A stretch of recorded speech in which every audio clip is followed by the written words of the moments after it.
Hi friends, எல்லோரும் எப்படி இருக்கீங்க? நல்லா இருக்கீங்களா? இது என்னன்னு பார்க்குறீங்களா? இது கேரளாவில் செய்கிற புளிச்சேரி மாம்பழம் வச்சு செய்கிறதுங்க. இது வந்துட்டு மாம்பழ குழம்பு அப்படின்னே சொல்லலாம். என்னென்னா இது நம்ம சாப்பாடில் போட்டு சாப்பிட்ற ஒரு குழம்பு தான் இது. ஆனால் கேரளாவில் பொறுத்த வரைக்கும் இது புளிச்சேரி அப்படின்னு சொல்லுவாங்க. இது வந்து சாப்பாடில் போட்டு சாப்பிட ரொம்ப டேஸ்ட்டாக இருக்கும். இது நீங்களும் அது செய்கிறது எப்படின்னு தெரிஞ்சுக்கலாம் ஆசைப்பட்டா வாங்க பார்க்கலாம். புளிச்சேரி செய்கிறதுக்கு 4, 5 மாம்பழத்தை நல்லா தோல் உரித்து வச்சுருக்கேன். நல்ல பழுத்த மாம்பழம் தான். இது நல்லா இனிப்பாகவும் இருக்குது. ஆனால் இது கொஞ்சம் நல்ல சதம் மாம்பழமாக இருக்கிறதுனால தான் நான் இப்போ லைட்டாக இதை இப்படி உடச்சி விட்றேன். இதை உடச்சி விடுவோம் அப்படின்ட்டு உடச்சி விட்டுட்ருக்கேன். ஆனால் இது நல்லா பழுத்தது தான். இது உடச்சி விடணும்னு தேவையில்லை. இது ஃபஸ்ட் நம்ம வந்து ஒரு 5 நிமிஷம் வேக விட தான் போகிறோம். வெந்தாலே அது இதாகிடும். இருந்தாலும் கொஞ்சம் லைட்டாக உடச்சி விடுவோன்ட்டு நான் உடச்சி விட்டுட்டுருக்கேன். இந்த மாம்பழம் இது வந்துட்டு குழம்பு வந்து ரொம்பவே நல்ல டேஸ்ட்டாக இருக்குங்க. நீங்களும் வந்துட்டு எல்லோரும் செஞ்சு சாப்பிட்டு பாருங்கள். இதுக்கு வந்துட்டு நம்ம எல்லா பொருளும் என்னென்ன போடலான்றதை பார்க்கலாம் வாங்க. ஃபஸ்ட்டு கொஞ்சம் மஞ்சத்தூள், மிளகாத்தூள், ஒரு 4, 5 பச்சை மிளகாய் அது 2 அரிஞ்சது, கொஞ்சம் கருவேப்பிலை, தேவையான அளவு உப்பு, இதெல்லாம் போட்டுட்டு இதை இப்போ நம்ம வந்து ஒரு 5 நிமிஷம் வேக விட போகிறோம். அதுக்கு தேவையான அளவு தண்ணியும் கொஞ்சம் இதில் ஊற்றிடலாம். ஊற்றிட்டு இது ஒரு 5 நிமிஷம் அடுப்பில் வச்சு வேக விட்ருவோம். இந்த புளிச்சேரி செய்கிறதுக்கு நல்ல பழுத்த இனிப்பு மாம்பழமே தான் வேணும்னு இல்லை. லைட்டாக புளிப்பு மாம்பழமாகவும் இருந்தாலும் நல்லா தாங்க இருக்கும். அந்த இனிப்பு புளிப்பு சேரும்போது இன்னும் டேஸ்ட்டாக இருக்கும். ஏன்னா இந்த குழம்பே வந்துட்டு இனிப்பு, புளிப்பு, உரப்பு இது 3 கலந்தது தான் இது. இதுக்கு தான் நாங்கள் வந்துட்டு இது செய்யும்போது கொஞ்சம் வெல்லமும் அதில் போடுவோம். வெல்லம் ஒரு சின்ன ஒரு கட்டி இதில் நான் போட போகிறேன். இந்த பாருங்கள், இது மாதிரி போட்டு இதெல்லாம் சேர்த்து தான் நம்ம இப்போ வந்து ஒரு 5 நிமிஷம் இதை வேக விட போகிறோம். இது வெந்து வரும்போது இதில் வந்து நம்ம தேங்காய், தயிரெல்லாம் சேர்க்க போகிறோம். இப்போ இதை வந்து ஒரு 5 நிமிஷம் நம்ம நல்லா வேக விடுவோம். ஒரு 5 நிமிஷம் வெந்தாலே போதுங்க. அதுக்கு டைம் ஒன்றும் ஜாஸ்தி தேவையில்லை. ஏன்னா இது மாம்பழம் தானே, அதனால ஒரு 5 நிமிஷம் வெந்தாலே வெந்துடும் அது. நம்ம இதுக்கு தேங்காய் அரைக்கிறதுக்கு என்னென்ன சேர்க்கணுன்றது பார்க்கலாம் வாங்க. ஒரு அரை மூடி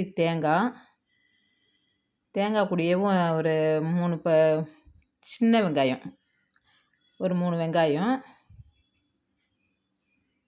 கொஞ்சமாக ஜீரகம், கொஞ்சம் மஞ்சத்தூள், இது எல்லாமே போட்டு நல்லா நைஸாக நம்ம இதை வந்து அரைக்கணுங்க. அரைச்சி கொதி வரும்போது நம்ம இதையும் அந்த தேங்காய் அரைச்சதையும் அந்த மாம்பழத்து கூட சேர்த்துருவோம். இது இப்போ நைஸாக அரைக்கிறேன்.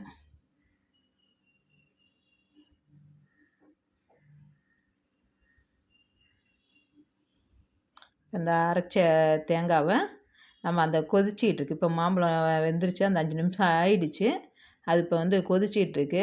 அதை கொதிக்கிற மாம்பழத்துலேயே இதை சேர்த்துருவோம். பாருங்கள், நல்லா கொதிச்சிடுச்சு. இப்போது அது கூட இந்த தேங்காவை அரைச்சதை ஊற்றியாச்சு. இதை ஊற்றினதுக்கப்புறமும் கொஞ்சம் நல்லா கொதிக்கட்டும், ஒரு 5 நிமிஷம் கொதிக்கட்டும். 5 நிமிஷம் கொதிச்சிகிட்டு இருக்கும்போது நம்ம வந்துட்டு தயிர் சேர்க்கணும். அந்த தயிர் வந்துட்டு இந்த மாதிரி கொதிச்சிகிட்டு இருக்கும்போது நம்ம ஊற்றிடக்கூடாது. ஊற்றும்போது வந்துட்டு அது திரஞ்சிடும். அதனால இது இப்போ நம்ம இது நல்லா கிண்டி விட்டுட்டு ஒரு 5 நிமிஷம் கொதிக்கிறதுக்கு மூடி விட்ருவோம்.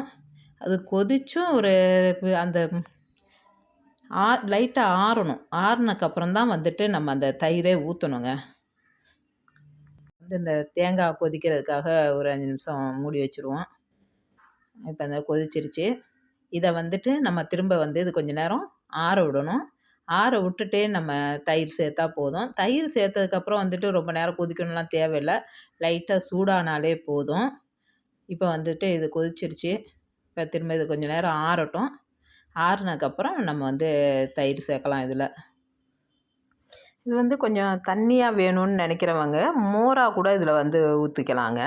நான் வந்து இப்போ தயிர் தான் இதில் சேர்க்க போகிறேன். தயிராக இருந்தாலும் மோராக இருந்தாலும் இது ஆறுனதுக்கப்புறம் தான் இதை சேர்க்கணும்.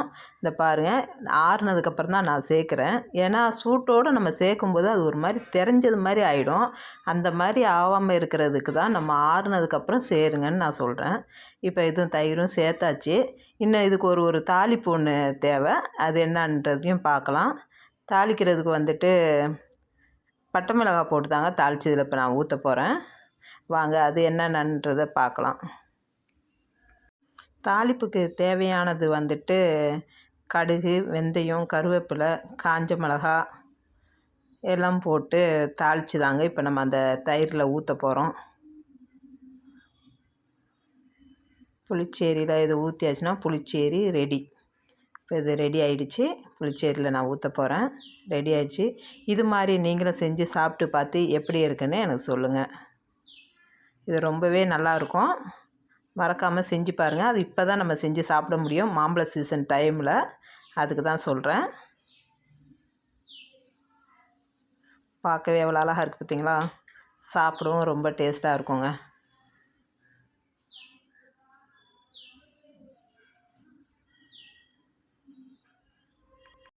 இந்த குழம்பு வந்துட்டு குழந்தைங்களும் விரும்பி சாப்பிடுவாங்க. ஏன்னா அது வந்து இனிப்பும் புளிப்புமாக இருக்கறனால குழந்தைகளுக்கும் ரொம்ப இது பிடிக்குங்க. இது எல்லாருமே விரும்பி சாப்பிட்ற அளவுக்கு ரொம்பவே இது டேஸ்ட்டாக இருக்கும். நீங்களும் செஞ்சு சாப்பிட்டு பாருங்கள்.